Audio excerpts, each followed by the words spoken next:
Good morning. चलिए हम revision करेंगे आज पाठ 7 कारक। ठीक है, चलिए कारक हम रिवाइज करते हैं। कारक क्या कहलाते हैं? हाँ, तो यहाँ पर दिया है कारक की परिभाषा दी है। ठीक है, संज्ञा या सर्वनाम के जिस रूप से उसका क्रिया या वाक्य के साथ जोड़ने का संबंध प्रकट हो उसे कारक कहते हैं। कारक किसे कहते हैं?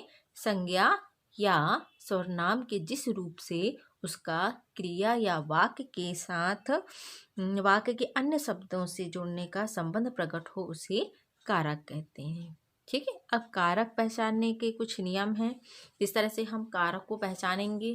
तो यहाँ पर दिया है, जिन चिन्हों द्वारा संज्ञा या सर्वनाम का संबंध क्रिया या वाक्य के अन्य शब्दों के साथ प्रकट होता है उन्हें कारक चिन्ह कहते हैं। कारक चिन्ह को ही क्या कहते हैं? परसर्ग कहते हैं। कारक चिन्ह को ही हम क्या कहते हैं? परसर्ग कहा जाता है। ठीक है, अब है यहाँ पर कारक है, यहाँ पर कुछ प्रश्न है और उत्तर है, और कारक और चिन्ह है, ये आप रिवाइज करेंगे। इसको कैसे रिवाइज करते हैं? लर्न करने के मतलब कारक को हम चिन्हों के साथ कैसे याद रख सकते हैं, चलिए इसे देखते हैं।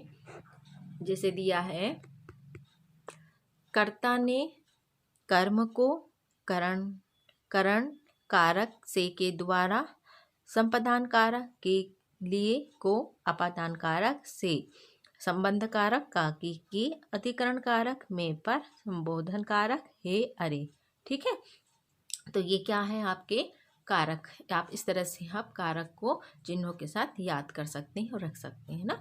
कर्ता कारक, कर्ता ने कर्म को करण से के द्वारा, संपादान के लिए को अपादान से, संबंध काके की, और अधिकरण में पर, संबोधन हे या अरे।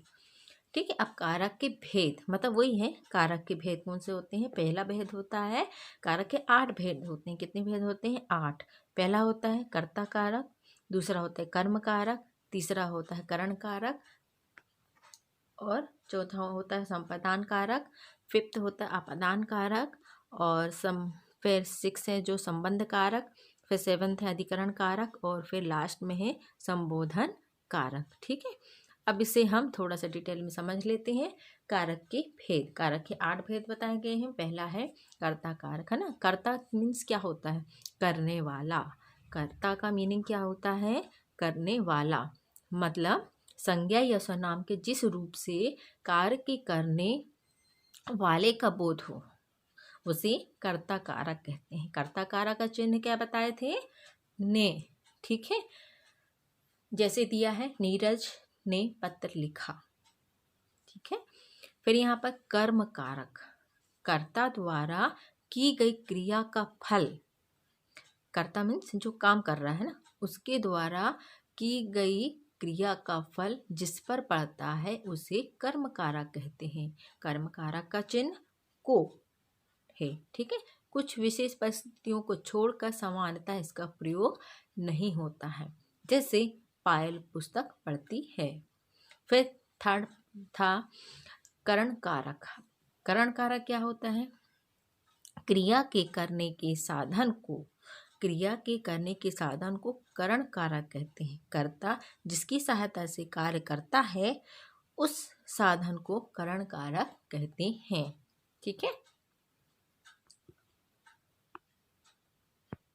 यहाँ करण कारक का चिन्ह है से, किंतु, द्वारा, के साथ, के द्वारा चिन्हों का प्रयोग भी किया जाता है। जैसे हम कानों से सुनते हैं, आर्यन बस द्वारा स्कूल जाता है। यहाँ कानों से तथा बस द्वारा जो है वो करण कारक, कारण बताया है ना।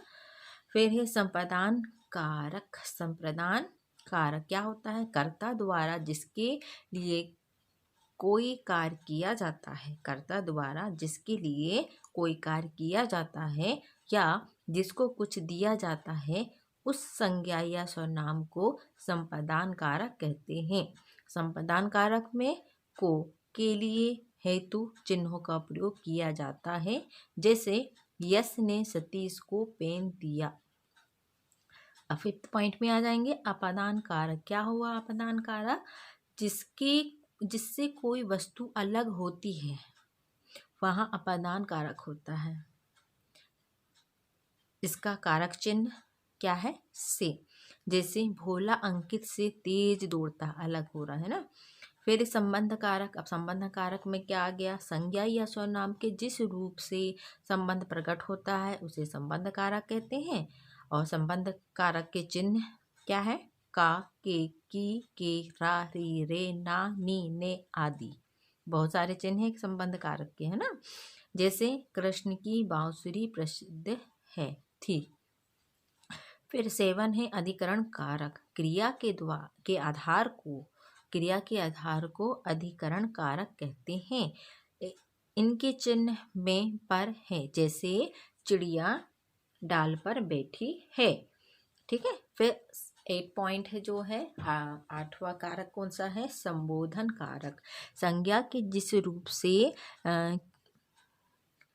किसी को बुलाया जाए, संबोधन दिया जाए या आकर्षित किया जाए उसे संबंध कारक कहते हैं। तो स्टूडेंट्स आज हमने लेसन 7 रीड किया है ना, रिवीजन किया है। तो होमवर्क यही है कि आप इस लेसन को अच्छे से रिवाइज करें। कम से कम आपको ये लर्न हो कि कारक कितने प्रकार के होते हैं और उनके चिन्ह क्या कहलाते, कौन से होते हैं। ठीक है।